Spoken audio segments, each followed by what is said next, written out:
Market को बहुत ही detail में समझते हैं, जानते हैं।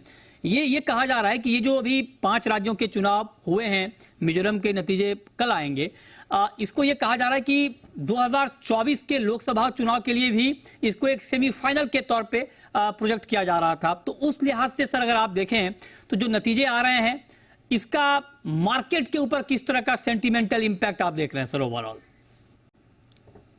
देखिए मृत्युंजय, अगर आप रुझान देखें, अभी भी जल्दी है, स्पेशली वोट शेयर देखना पड़ेगा। और पिछली बारी भी राजस्थान में 1.2% का डिफरेंस ही था बीजेपी और कांग्रेस के बीच में, और कांग्रेस सरकार बना ले गई थी। मध्य प्रदेश में भी जैसे दीपक दिखा रहे थे, बहुत कम अंतर था। वेव जो थी वो छत्तीसगढ़ में बहुत बड़ा एक अंतराल था। इस बारी भी आप देखें तो मध्य प्रदेश में तो बहुत आगे बीजेपी निकल गई, ये दिखा रहा है। और साथ में राजस्थान जहां कांटे की टक्कर लग रही थी, वहां पे भी काफी तेजी से लग रहा है कि बीजेपी जीतेगी।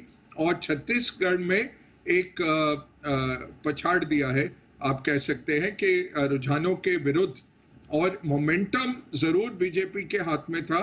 तो अगर आप 3 महीने 6 महीने पहले के पोल्स देखें और रिसेंट पोल्स देखें, बहुत तेजी से बीजेपी फासला तय कर रही थी।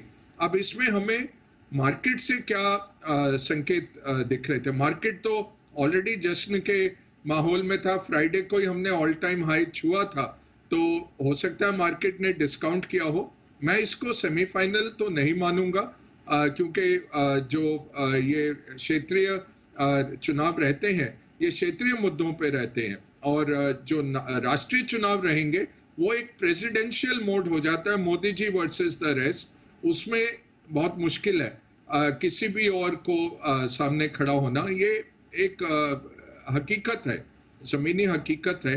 तो जैसे 2018-19 में हमने देखा, 18 में चाहे बीजेपी हारी क्षेत्रीय चुनाव में, ये सब क्षेत्रों में, बट 2019 में लोकसभा चुनावों में वो लेके गए थे। नियरली सारे एमपी सीट्स इन स्टेट्स के चले गए थे बीजेपी के हक में। तो सेमीफाइनल नहीं मानूंगा, ये कहूंगा कि वेव नहीं थी। बट अभी जो नंबर निकल के आ रहे हैं, उससे एक चीज बहुत क्लियर है, बीजेपी ने ये सेंट्रल लीडरशिप के तौर पे ये इलेक्शन फाइट किए थे। जैसे प्रवक्ता जी भी बोल रहे थे कि कोई सीएम कैंडिडेट नहीं प्रदर्शित किया गया था। तो ये सेंट्रल पॉलिसीज और सुशासन पे लड़ा गया था। वेव नहीं है, बट जीत है। एक बात ये। दूसरा, मार्केट के लिए प्रोत्साहन है कि कंटिन्यूटी आती है, ये बहुत अच्छा रहेगा मार्केट के लिए। मुझे लगता है एक और ऑल टाइम हाई मंडे को आ सकता है। 5 बजे फिर से विश्लेषण करेंगे, जब थोड़े सारे नतीजे आ चुके होंगे। ये अभी भी रुझान है, और 1-2 जगह ये क्या होता है असेंबली इलेक्शंस में मृत्युंजय, डिफरेंस बहुत कम रहता है। तो सारे राउंड ऑफ वोटिंग काउंट हो जाए, तब थोड़ा और क्लैरिटी आ जाए।